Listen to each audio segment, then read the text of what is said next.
Disculpa, María Soledad, debes encender tu micrófono. Mi sonido. ¿Ahí sí? Perfecto. Muy buenos días. Le doy la cordial bienvenida a nuestros clientes a este encuentro digital de ciclo de charlas para empresas. Mi nombre es María Soledad Gatica, gerente territorial quinta de Banco Santander. Me acompañan mis compañeros Francisco Scaf, gerente de la territorial norte, y Rodrigo Allende, gerente de la territorial centro. Saludar a todos nuestros clientes PYME y Banca Empresa. Estoy muy agradecida de sus ganas y motivación por participar en este interesante ciclo que hemos creado pensando en ustedes.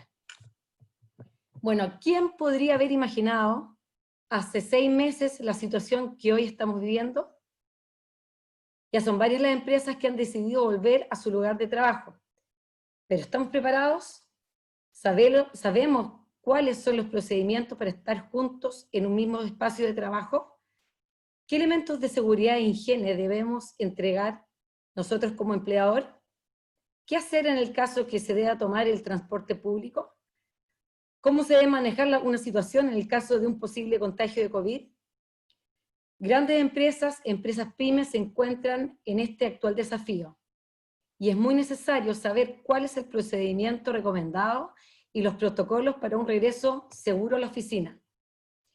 Pensando en ustedes y en alguna forma de ayudarlos a adaptarse a estos nuevos tiempos, hemos desarrollado este ciclo de charlas. Bueno, hoy nos acompaña la doctora Claudia Bams, profesora asociada a categoría ordinaria y jefe del Departamento de Salud Pública de la Facultad de Medicina de la Pontificia Universidad Católica de Chile, y el doctor Alejandro Morales, médico, especialista en medicina de trabajo, formado en la Universidad de Aberdeen, en Escocia, y hoy director médico de seguros de accidentes en la Pontificia Universidad Católica. Bueno, para finalizar, en caso de tener preguntas, los invitamos a hacerlas a través del chat, y estas se van a responder una vez finalizada la presentación. A continuación dejo a ustedes a la doctora Claudia y al doctor Alejandro. Muchas gracias.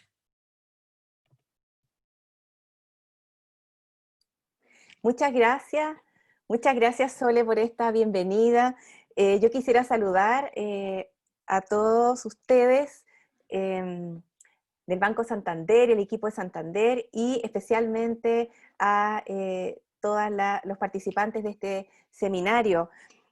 Un saludo muy especial, ¿cierto?, a las regiones del norte, centro, quinta región, de Arica a Talca. Estamos hoy día reunidos para poder conversar de este tema tan interesante, si estamos preparados para volver a nuestro lugar de trabajo. Les traigo un saludo desde la universidad y también contarles que desde el punto de vista de la salud de las personas y desde la salud pública, los espacios de trabajo son muy importantes.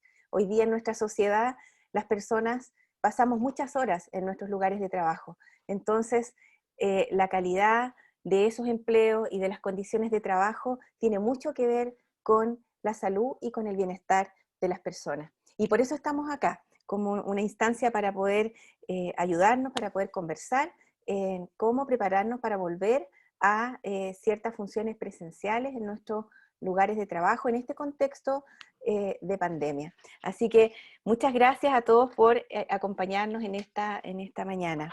Quisiera en este momento entonces contarles que vamos a tener una presentación de aproximadamente 20-25 minutos y luego vamos a tener un espacio muy bueno para poder hacer preguntas. Ustedes nos pueden hacer llegar las preguntas a lo largo de la presentación a través del chat de preguntas y respuestas, y al final vamos a tener un espacio para poder responderlas.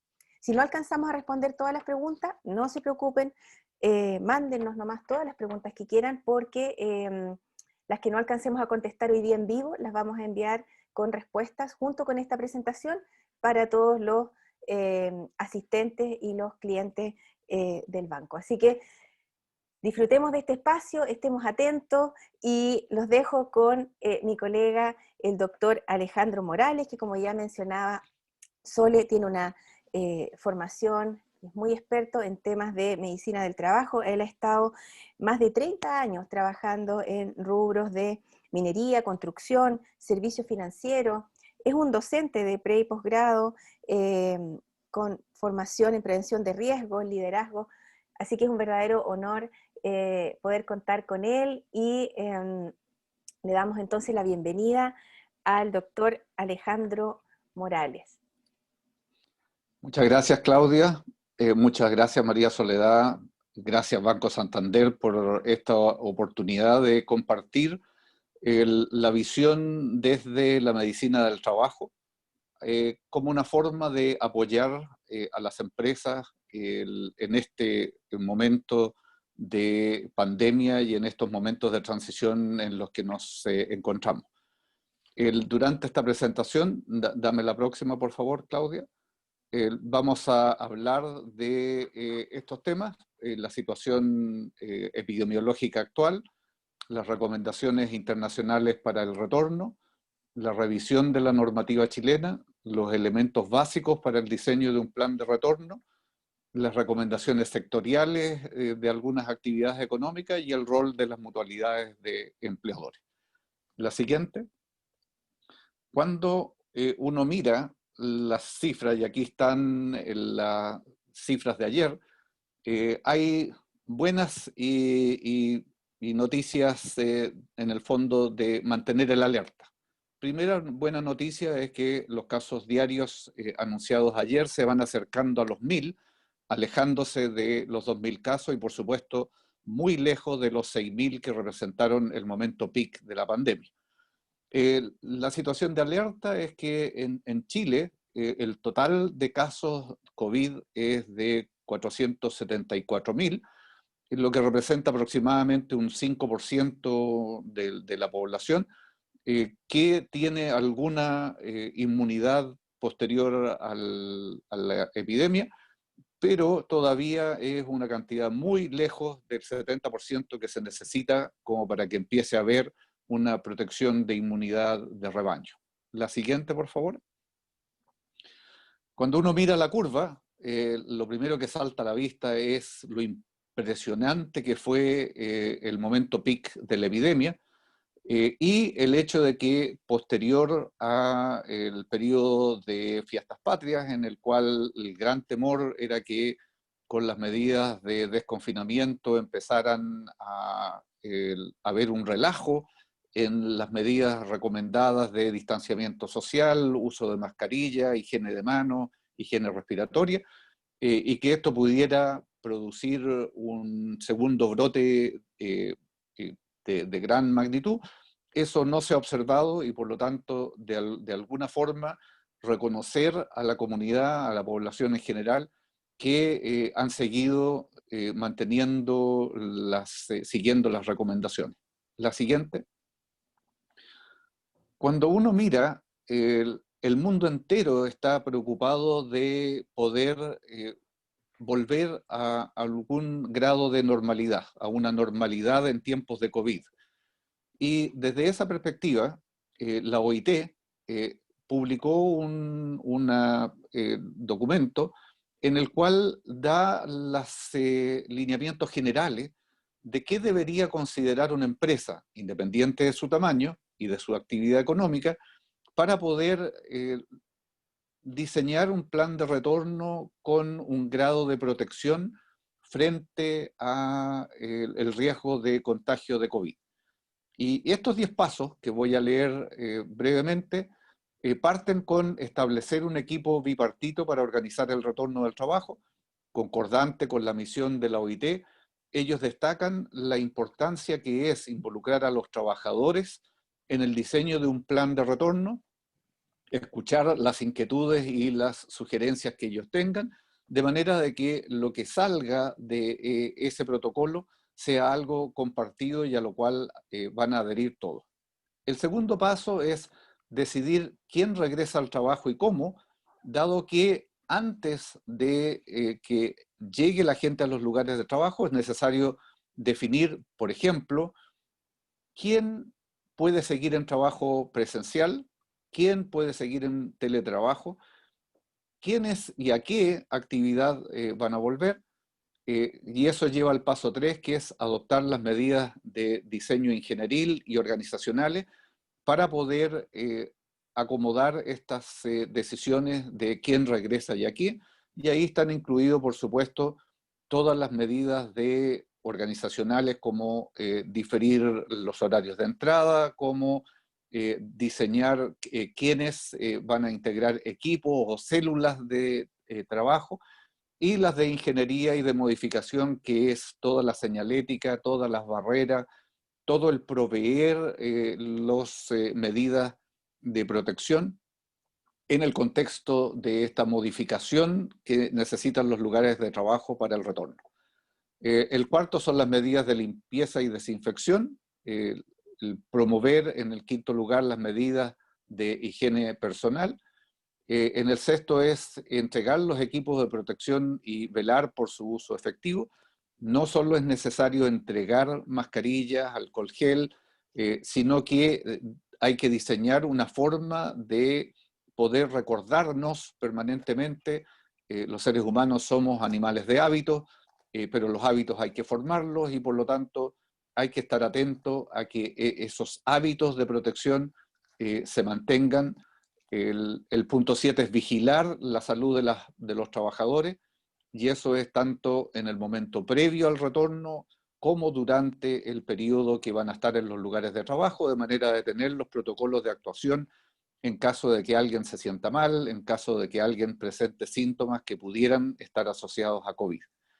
En el 8 es algo muy importante y que cada uno de nosotros ha vivido en carne propia, en mayor o menor grado, y es el impacto emocional, psicológico, psicosocial que ha tenido esta pandemia y a la que hay que prestar especial atención, especialmente al momento del retorno, porque hay que hacerse cargo de los temores, de las ansiedades, de las dudas que la gente tiene respecto de el riesgo que representa para ellos y para sus familias volver a interactuar con otros en los lugares de trabajo.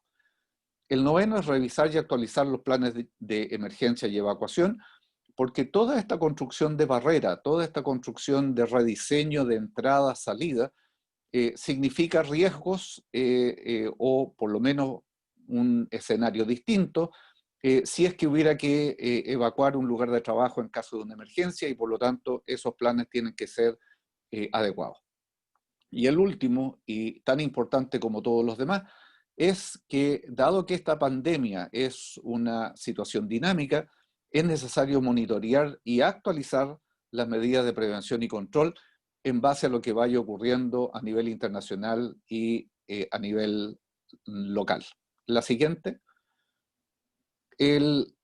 Otro de los elementos que me pareció importante compartir con ustedes, que es una recomendación también a nivel internacional, es que las empresas deberían mirar sus puestos de trabajo en base a una pirámide de riesgo.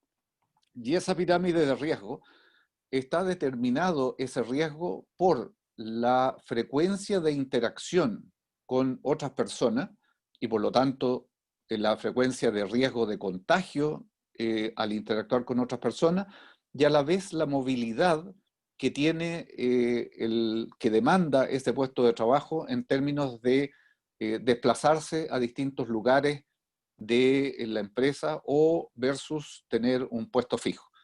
Y así, en el tope de la pirámide, con un riesgo muy alto, está por supuesto el personal de salud, que tiene contacto directo con casos confirmados de COVID de distinto grado de gravedad.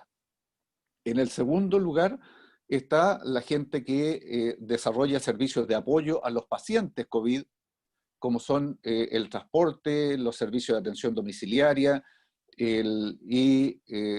eso con un nivel de riesgo alto.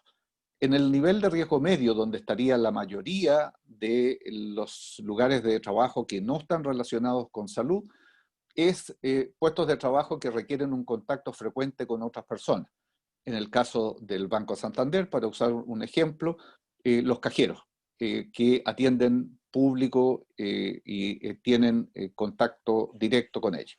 Y en un nivel de riesgo bajo, aquellos trabajos generalmente de back office, donde la interacción es menor y donde generalmente el puesto de trabajo es fijo.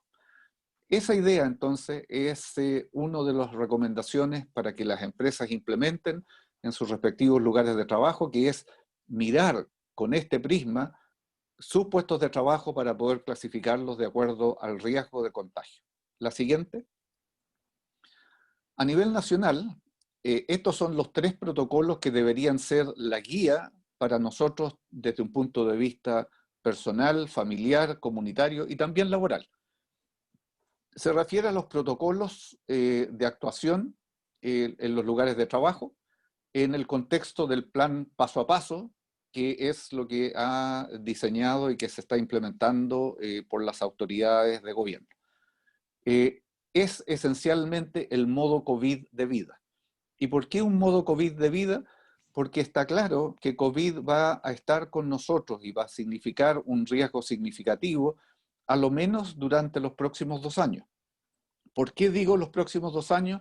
Porque aun cuando la vacuna, y han habido buenas noticias respecto de cuándo podríamos empezar a contar con una vacuna, ya sea a fines de este año, a principios del próximo, se requiere de que esa vacuna alcance al 70% de la población como para recién empezar a considerar que COVID es una enfermedad que está bajo un control desde el punto de vista de la epidemia.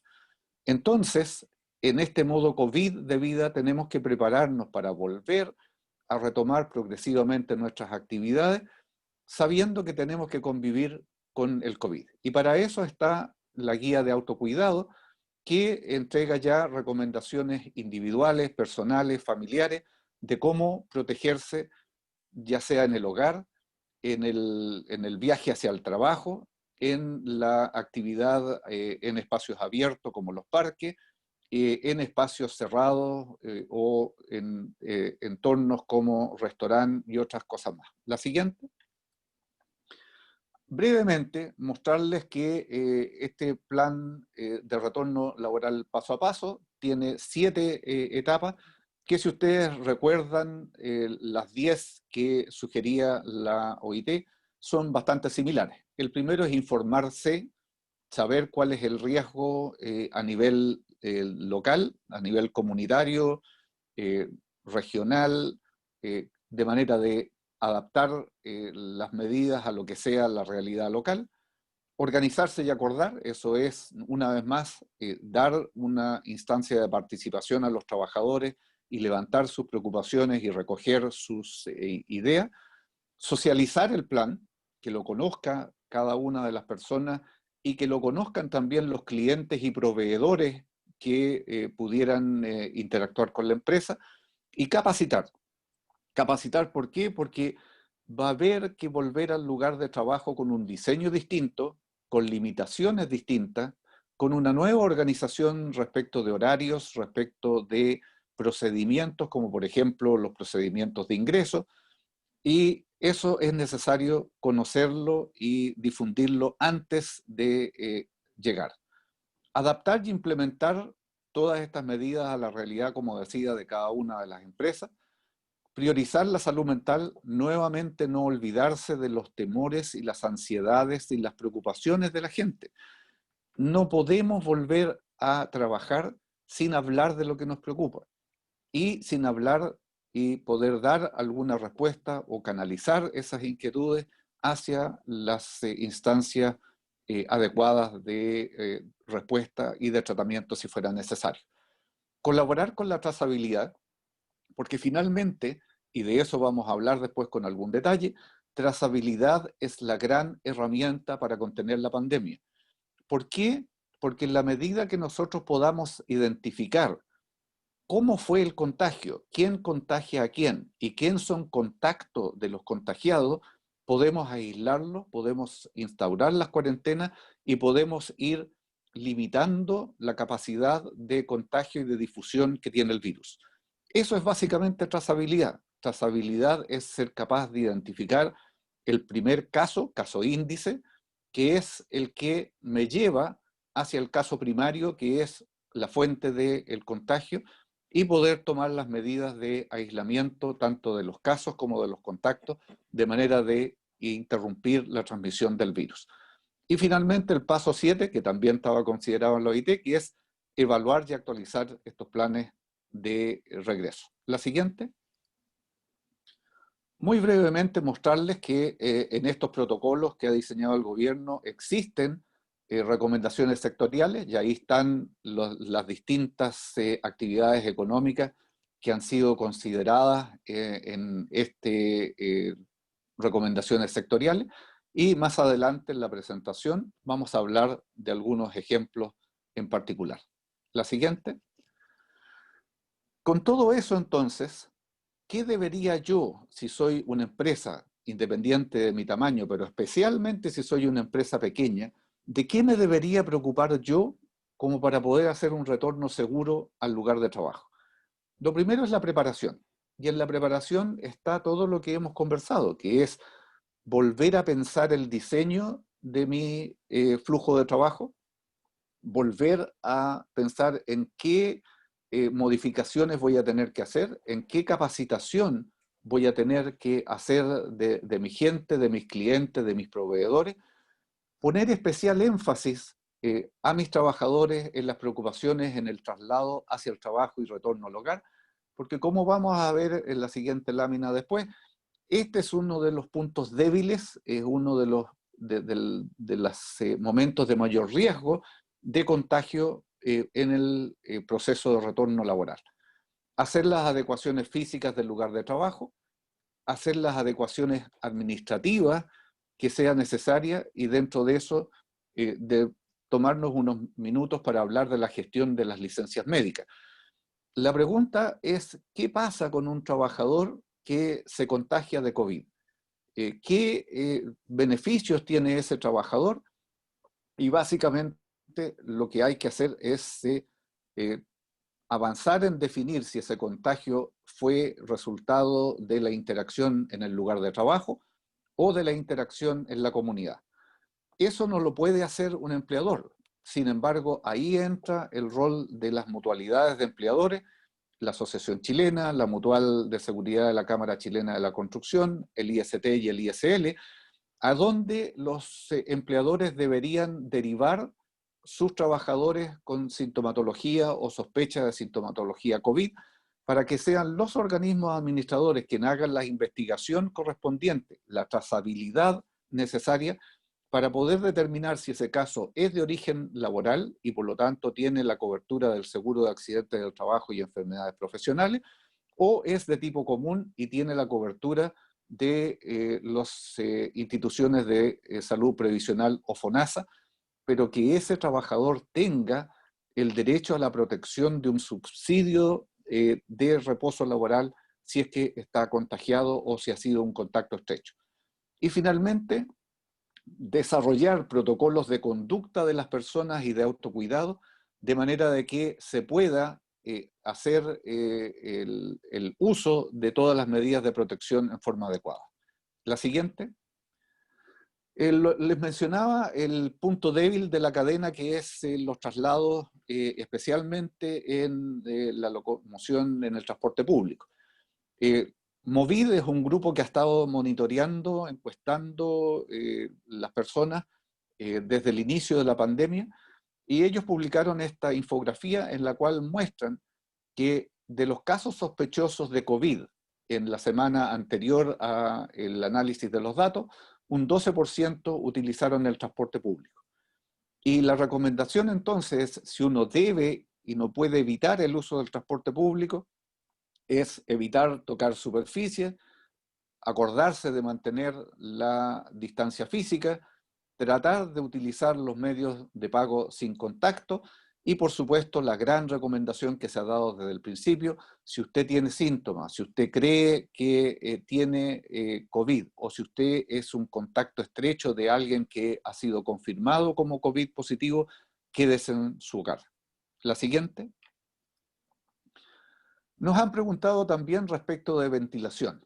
Y por supuesto, la primera y la más importante de las recomendaciones, y afortunadamente, dado el tiempo que viene, el clima que viene, la primera recomendación es aumentar la ventilación de los espacios, prefiriendo la aireación natural. Eso es abrir ventanas, abrir las puertas, hacer que el aire circule.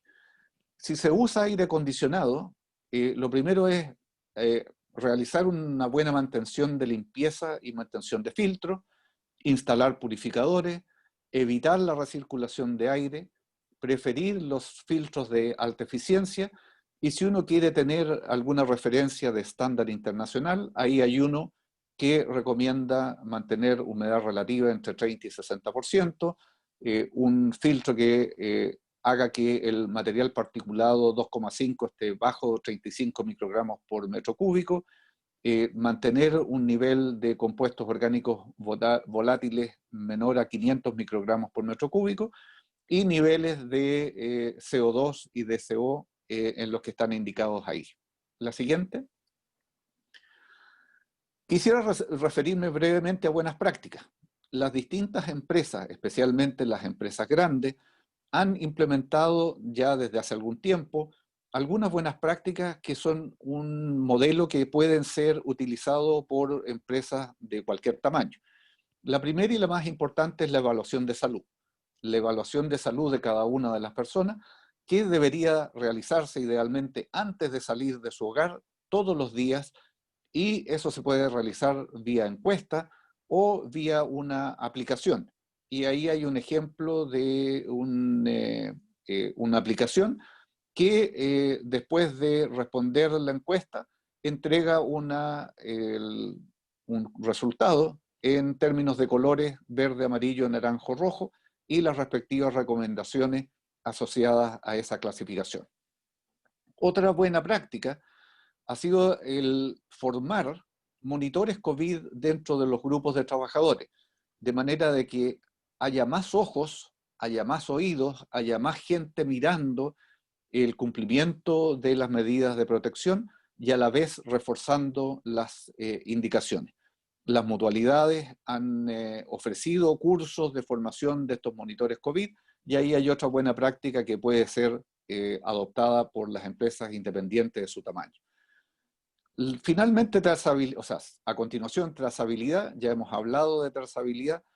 Es la importancia de que la empresa se haga cargo de tener un protocolo que identifique los casos, identifique los contactos estrechos y les haga a ellos una primera encuesta inicial que permita identificar dentro del grupo de trabajo con quién estuvo en contacto esa persona que es sospechosa de COVID, de manera de tomar las medidas de aislamiento no solo del caso, sino que también de los contactos estrechos.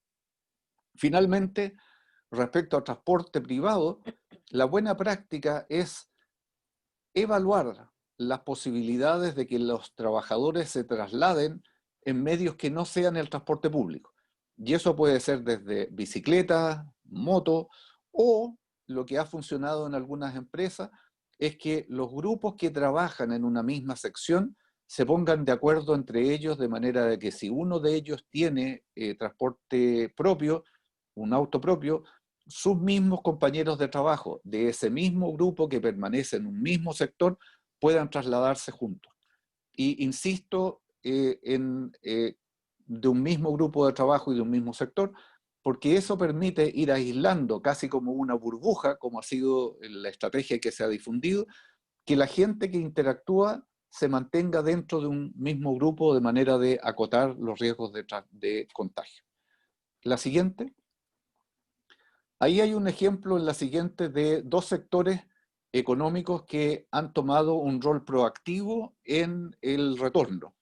Uno es la Cámara Chilena de la Construcción, con la medida del plan y los protocolos sanitarios que acordaron con el gobierno, de manera de poder primero hacer un plan piloto y después ir ampliando esto a más empresas. Y los elementos esenciales de ese protocolo sanitario fueron un PCR a toda la dotación que regresaba al momento del regreso, y el diseño de transporte privado independiente para los trabajadores que residían en comunas que estaban todavía en cuarentena. En el caso de los restaurantes, ellos han acordado con las municipalidades el uso del espacio público, de las calles en este caso, para poder instalar sus mesas y así retomar la actividad con menor riesgo de contagio. lo mismo han hecho las ferias libres, y esto ha permitido ir reactivando actividades económicas y recuperando algún grado de actividad normal. La siguiente. Lo otro que es importante tener en mente es que la autoridad está especialmente preocupada de fiscalizar las medidas que se recomiendan en los protocolos de actuación de este paso a paso retorno laboral, ya sea generales o sectoriales, y para eso ha publicado este formulario que contiene 26 preguntas, que es las materias que la autoridad va a fiscalizar, la Dirección del Trabajo principalmente, en las empresas respecto del cumplimiento de las medidas de protección de contagio laboral de COVID. Y es importante, y ahí está el link para buscarlo, que cada empresa se haga una autoevaluación en base a estas preguntas de fiscalización, de manera de que vea en qué aspectos necesitaría apoyo y asesoría, y eso recurrir a sus mutualidades de empleadores. Dame la siguiente, por favor, Claudia. Que son las organizaciones que tienen la obligación, y insisto, la obligación de proveer los servicios de asesoría, de capacitación, de evaluación a las empresas en relación a los protocolos COVID, y que han diseñado cada una de ellas distintas plataformas, ya sea en web o en documentación, para poder apoyar a las empresas en su retorno laboral. La siguiente. Estos son momentos, han sido momentos de gran tensión emocional, de gran demanda psicológica. Sin embargo, quisiera mostrarles estas frases que están tomadas de la Biblia, están tomadas de Corintios 2, que dice: estamos atribulados en todo, mas no angustiados, en apuro, mas no desesperados, perseguidos, mas no desamparados, derribados, pero no destruidos. Y lo que queremos hacer con esta presentación, la siguiente, es que podamos, entre todos, ir del temor a la esperanza. Muchas gracias.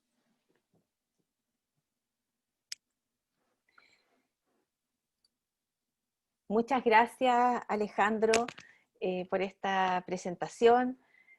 Sé que te hemos estado escuchando con mucha atención y de hecho nos han llegado ya varias preguntas para poder iniciar la fase del conversatorio. Quisiera agradecer a las más de 140 personas que se han conectado esta mañana para poder conversar de este tema.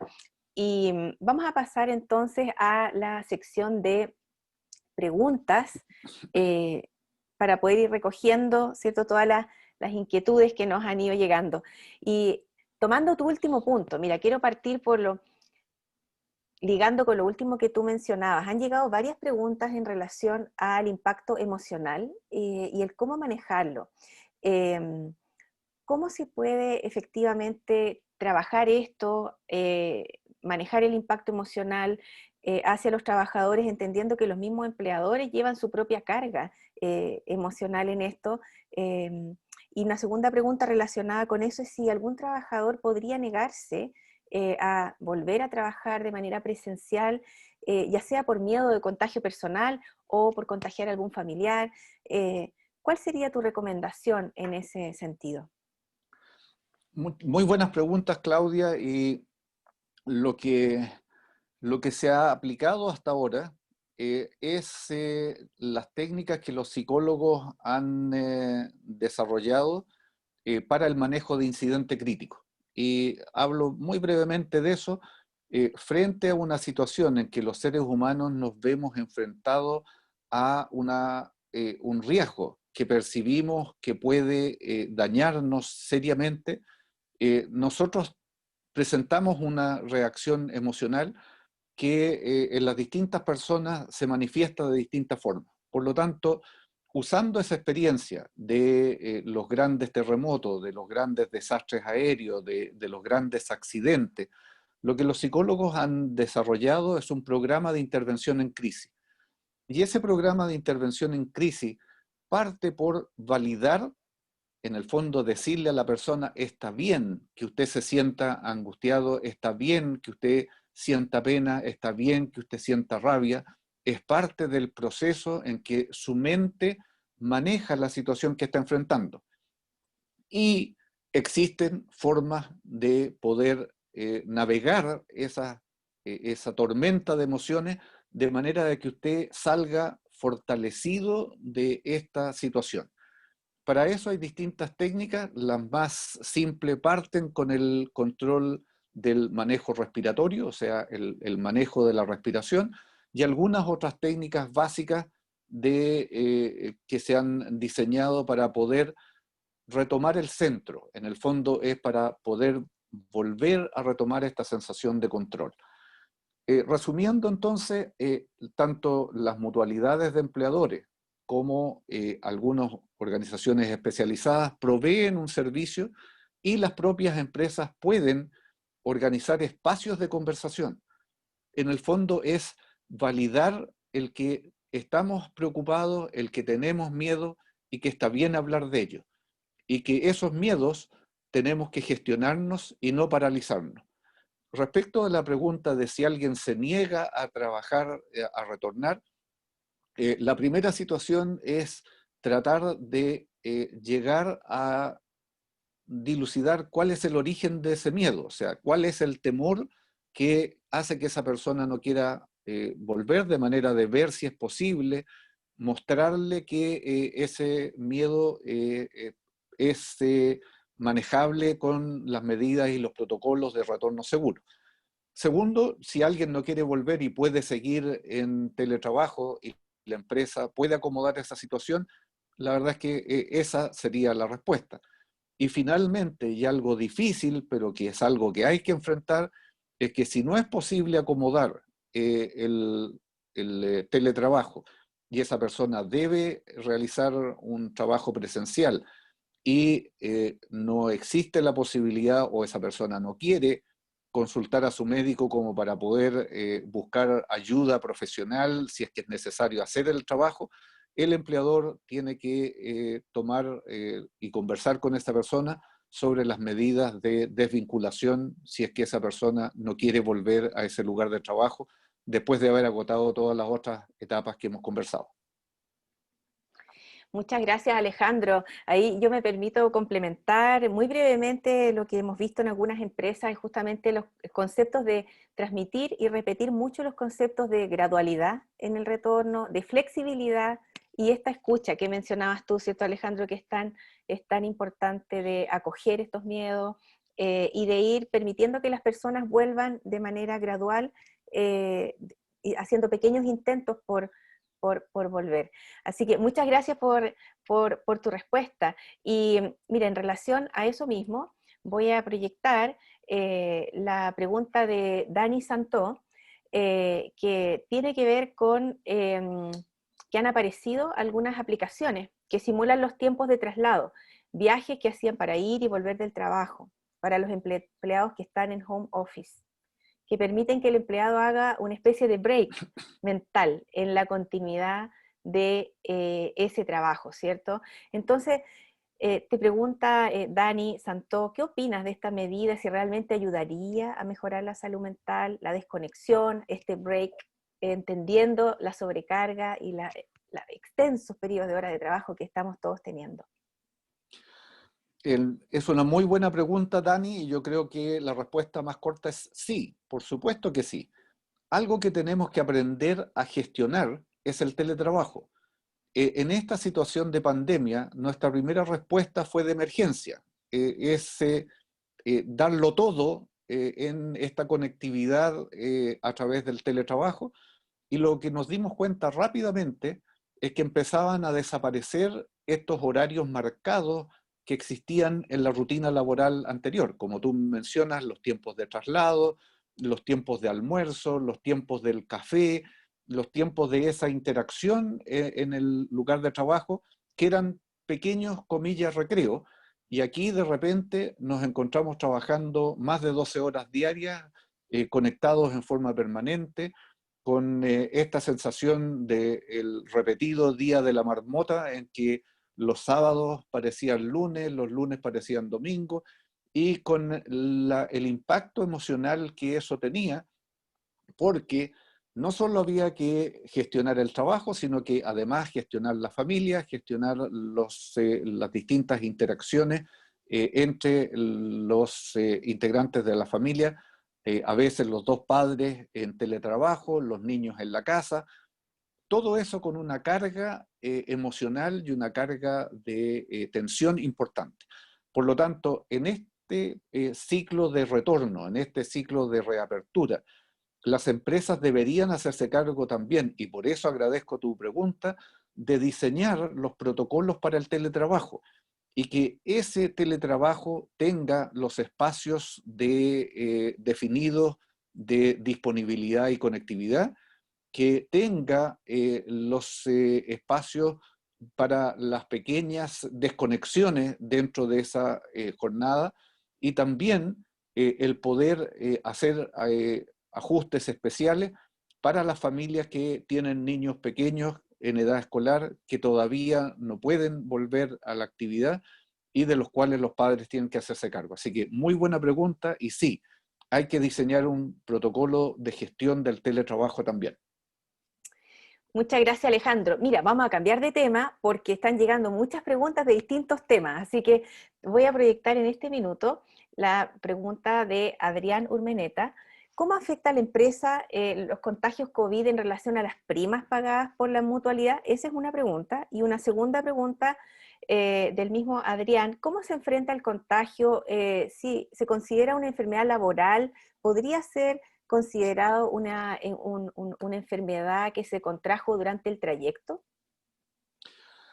Muy buenas preguntas, Adrián. Lo primero es decir que todos los casos que sean calificados como enfermedad profesional y que sean acogidos como tal por la mutualidad de empleadores a la que está adherida la empresa, entran en el cálculo de la prima. Sin embargo, y habiendo dicho eso, lo más probable es que la Superintendencia de Seguridad Social, que es el organismo que regula todo esto, vaya a emitir alguna jurisprudencia de excepción o de un manejo distinto de cómo calcular las primas, las tasas de cotización, cuando llegue el momento de hacer el ciclo bianual que se utiliza para la determinación de las primas, dado que COVID es una situación de excepción y probablemente cuando llegue el momento de hacer esas evaluaciones, alguna consideración va a haber al respecto. Pero sí se consideran dentro de la prima, y es muy importante la oportunidad que me das de aclarar que como el caso de un contagio laboral de COVID califica como una enfermedad profesional, no como accidente, solamente la ley reconoce como enfermedad aquello ocurrido en el desempeño del trabajo, no en el trayecto. Y por lo tanto, en estos casos, el contagio en el trayecto está excluido de en la calificación de enfermedad laboral en el caso de COVID. Muchas gracias, Alejandro. Hoy una pregunta relacionada con eso mismo. ¿Y cómo se hace en la práctica para gestionar una licencia médica si un trabajador está confirmado por COVID? Gracias, Claudio, porque eso me permite volver a ratificar lo que mencionaba durante la presentación. El ideal es que los empleadores no se sobrecarguen ni se angustien con que ellos van a tener que hacer la calificación de si es laboral o común. La contribución que ellos hacen está en la trazabilidad, que era lo que mencionábamos como parte de los elementos básicos de un protocolo de retorno seguro. Y lo que corresponde a un empleador que tiene un trabajador que ya sea durante la jornada laboral o estando en su casa presenta síntomas, pero que lo atribuye a un contagio en el trabajo, es derivar esos trabajadores al organismo administrador correspondiente. A ellos les corresponde hacer la investigación y hacer una resolución por escrito calificando esa condición como laboral o común. y si el organismo administrador lo califica como laboral, ellos mismos pagan los subsidios asociados a ese caso. Y si es de origen común, lo derivan a su previsión de salud, ISAPRES o FONASA, para que ahí se haga la gestión de la licencia correspondiente. Perfecto, muchas gracias. Entendemos que a veces puede ser difícil, ¿verdad? Distinguir si el contagio se produjo durante el trayecto o en el contacto directo durante la actividad laboral misma, ¿cierto? Pero en eso, por lo que tú comentas, los empleadores pueden apoyarse mucho en las mutualidades para hacer esas distinciones también, ¿verdad? Así es. Muy bien, muchas gracias Alejandro. Oye, te voy a hacer una pregunta súper difícil, súper difícil. Mira lo que nos pregunta Alex Abaid. ¿Cómo hacer para que las medidas sobre COVID no afecten la productividad? Alex, esa es la pregunta del millón, y te voy a ampliar la mirada. Ya está resuelto, a mi juicio, desde mi especialidad, el viejo dilema de seguridad-productividad. Seguridad y productividad son dos caras de la misma moneda. No puede haber productividad sin seguridad, no puede haber seguridad si es que no existe empresa, o sea, en el fondo, si es que no hay productividad. Por lo tanto, yo cambiaría la pregunta hacia cómo puedo mantener productividad con seguridad frente al contagio COVID. Y ahí aparece un escenario distinto y soluciones distintas, porque no se ven como situaciones que compitan, sino que como situaciones sinérgicas. Vuelvo al punto inicial, la seguridad es sinérgica con la productividad. No hay empresa que sea productiva y sostenible en el tiempo que no tenga incorporado en su ADN la seguridad. Y en este caso, esa misma seguridad que asegura y apuntala a la productividad tiene una pequeña agregado que es seguridad en la protección del contagio COVID. Muchas gracias Alejandro. Mira que esperanza y nos das con esto de entenderlo de esa manera. Vamos a seguir con otras preguntas. Mira, quiero proyectar una pregunta que estaba desde temprano en tu presentación. Iván Araya hace una pregunta sobre la epidemia misma, ¿cierto? Se ha observado que la cantidad de personas asintomáticas ha ido en aumento. Los casos con síntomas aparentemente son menos agresivos. ¿Es acaso que el virus ha perdido fuerza? ¿Cómo se explica esto? ¿Qué nos puedes comentar? Iván, primero felicitarte por la observación. Lo que pasa, y desde la salud pública, nosotros lo hemos visto en esta y en otras ocasiones, es el viejo dicho que el que busca, encuentra. Y lo que estamos haciendo en este momento, en la etapa que ha diseñado la estrategia de la autoridad sanitaria, que es trazabilidad, testeo y aislamiento, el TTA, lo que se ha hecho es salir a buscar casos. Y salir a buscar casos significa hacer testeos masivos en una búsqueda activa, de manera de poder identificar a esos asintomáticos que en la primera fase de la pandemia no lo estábamos buscando, estábamos preocupados y con las manos llenas en tratar a los casos, a los sintomáticos. Pero dado que esos sintomáticos ahora han empezado a disminuir, si queremos de verdad controlar la pandemia, tenemos que ir a buscar a los asintomáticos, aislarlos a ellos y aislar a sus controles. Por eso, cuando uno mira las cifras, lo que ve es que han aumentado la cantidad de detección en asintomáticos. Por supuesto, si los salimos a buscar, si esa es la estrategia. Y no tiene relación con la potencia del virus, tiene relación con cómo nosotros hemos ido adecuando la estrategia a la fase de evolución de la pandemia. Quiero aprovechar la oportunidad para hacer el comentario respecto de lo que ha pasado en Magallanes.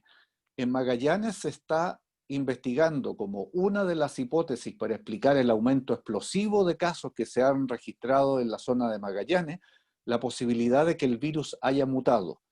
Esa es una propiedad que tienen los virus. Los virus son bichos muy inteligentes, han sido capaces de adaptarse y de sobrevivir en las condiciones en las que lo han hecho hasta ahora, y tienen la capacidad de mutar. Y por lo tanto, al igual que el virus de la influencia, que muta año a año, lo que significa que nos tenemos que vacunar año a año, el virus COVID-19 también tiene la capacidad de mutar, y eso significa que ese virus empieza a contagiar ahora a más gente.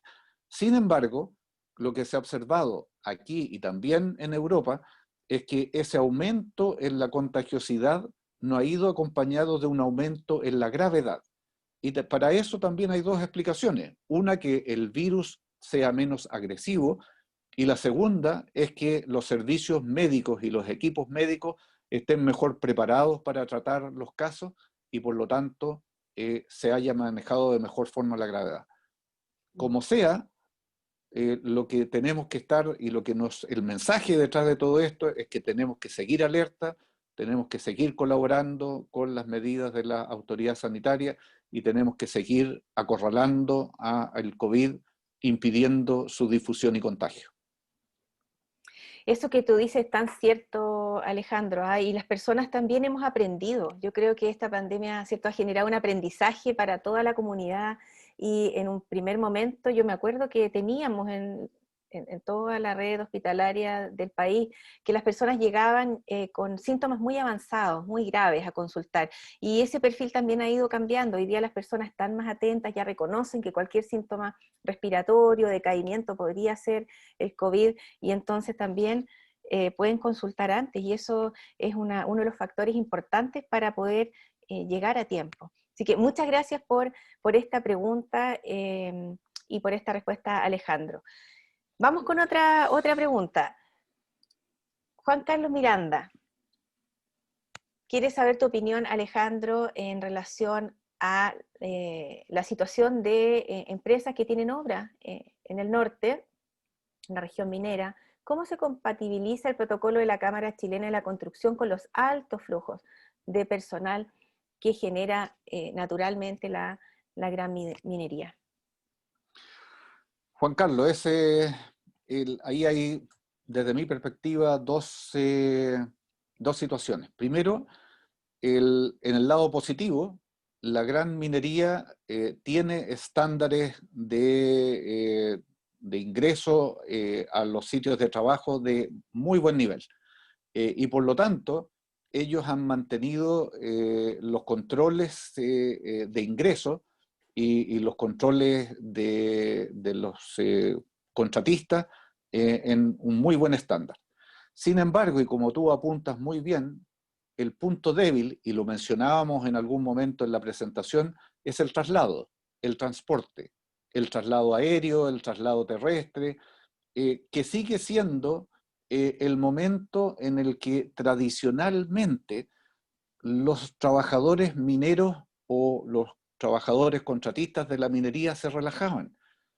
El traslado era el momento del relajo, después del tiempo de turno, después de la jornada laboral, y era el momento en que era una situación de esparcimiento y que ahora, sobre todo al inicio, significaba que mucha gente relajaba las medidas de distanciamiento social, de uso de mascarilla, de aseo de mano.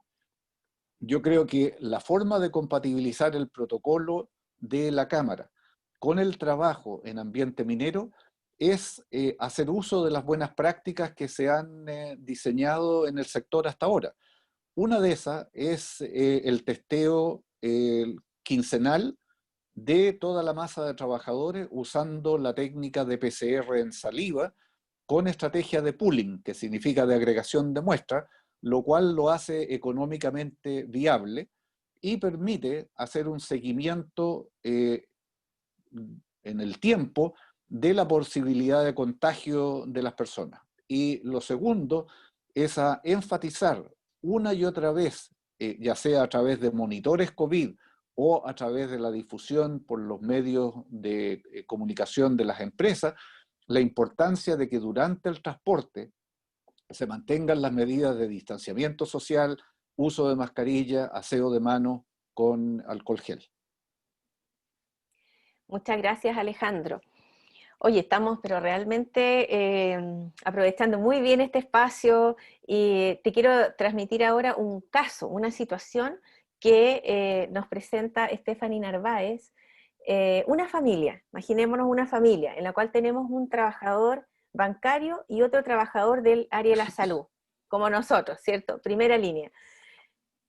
¿Cuál sería la recomendación para ese trabajador bancario o de una oficina, ¿cierto? Que vuelva a trabajar presencial, pensando que está constantemente expuesto por su cónyuge que trabaja en primera línea. Gracias, Stephanie, porque ahí lo que hay detrás de tu pregunta permite dar un enfoque desde distintas perspectivas. Lo primero es que, como lo mencionábamos al inicio a propósito de los temores que podía tener alguna persona en retorno a trabajo presencial, lo primero es el contacto con el empleador, en el caso del trabajador bancario, para saber si él puede permanecer en teletrabajo o no, si es que esa es la opción a la que quiere optar. Doy por entendido que el trabajador de la salud no puede hacer teletrabajo y por lo tanto tiene que concurrir a su lugar de trabajo y tener la exposición que significa esa situación.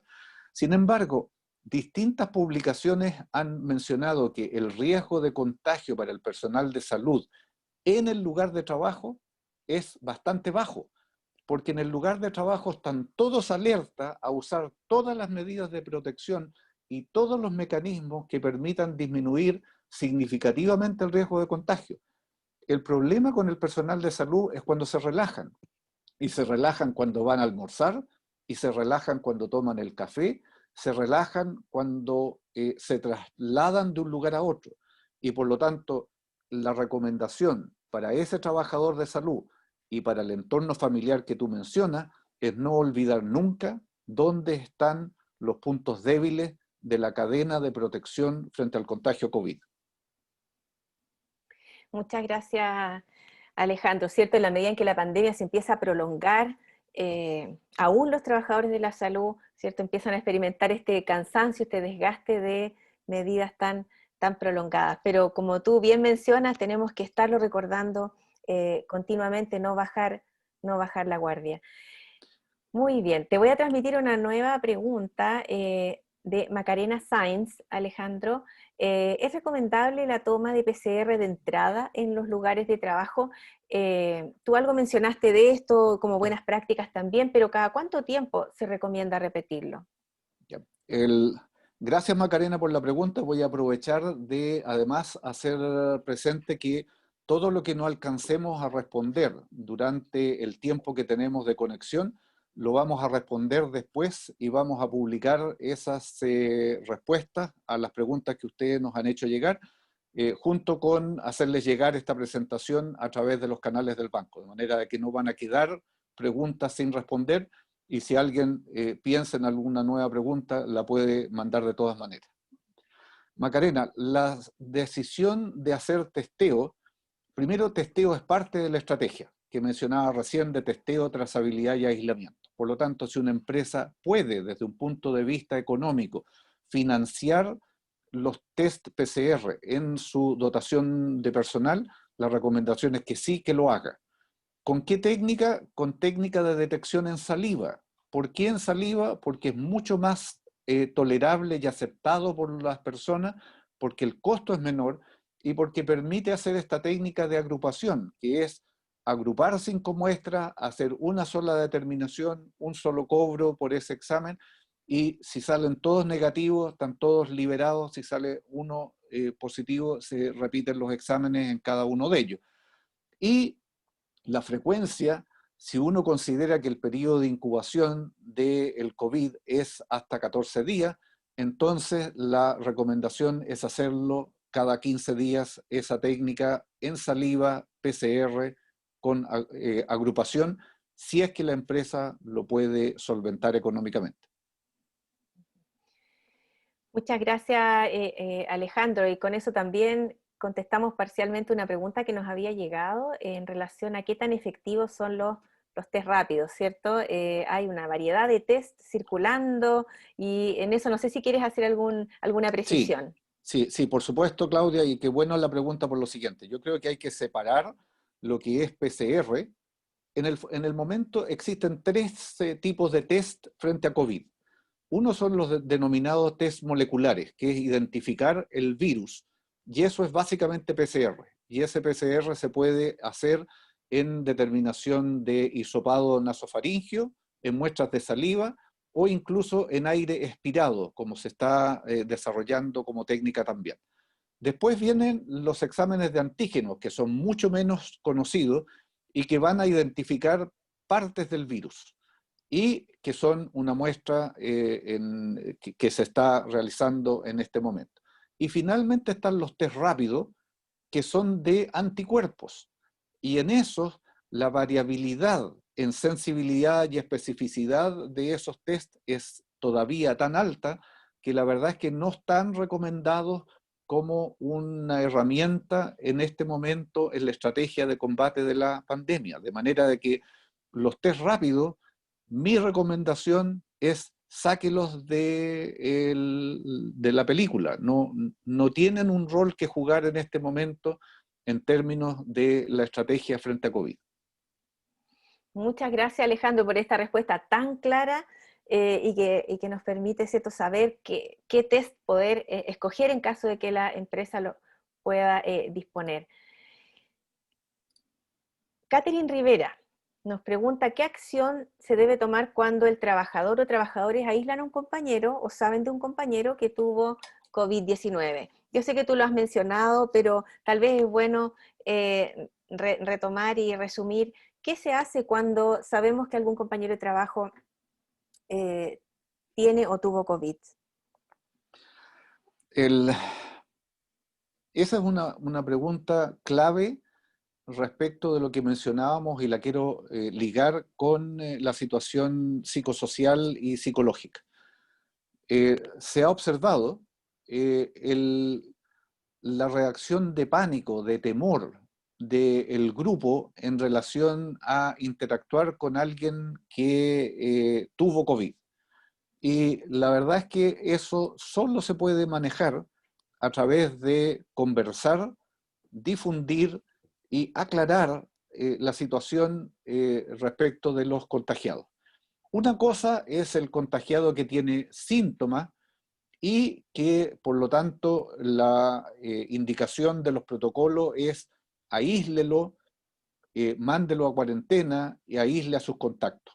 Ese aislamiento tiene que ver con controlar el riesgo de contagio durante el periodo de contagiosidad de esa persona. Y ese periodo de contagiosidad, lo que sabemos hasta ahora, es que dura aproximadamente los primeros 8 días desde la aparición de síntomas. Contagian desde antes, por supuesto, pero no más allá de 8 a 10 días del inicio de los síntomas en los sintomáticos. Y por lo tanto, cumplida la cuarentena de 14 días, esa persona ya no es contagiante y por lo tanto no existe riesgo en interactuar con él, en que esté en el mismo lugar de trabajo, si cumplió su cuarentena.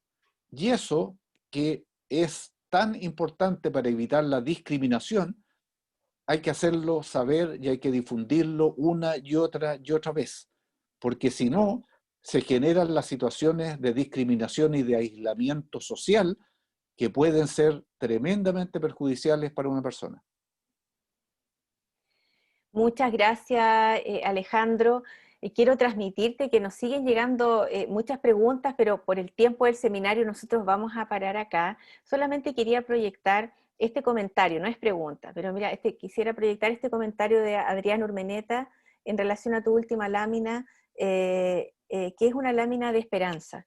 Y con ese mensaje los queremos dejar. Nosotros desde la salud y en la epidemiología y la salud pública sabemos todo lo difícil que ha sido enfrentar esta pandemia todos estos meses y en algún minuto las dificultades, el dolor, la pérdida de seres queridos también.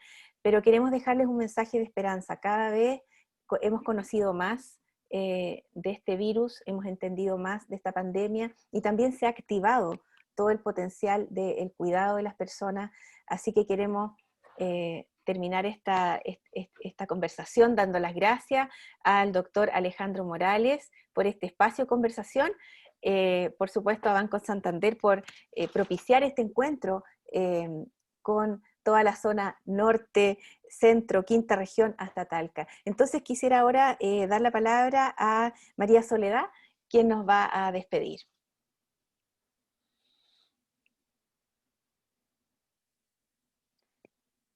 Parece, no te escuchamos, Sole. Ahí sí, Ahí la sí, tecnología. ahí sí, ahí sí. Oye, no, yo solamente agradecer a los doctores, de verdad que se han pasado, tremenda presentación por interna, me han escrito varios clientes, agradecidos, súper clarito, muy valorada, así que nada, de verdad muchas gracias Claudia y Alejandro, se pasaron, y particularmente de darle las gracias a todos nuestros clientes, de verdad que muchas gracias por la gran convocatoria.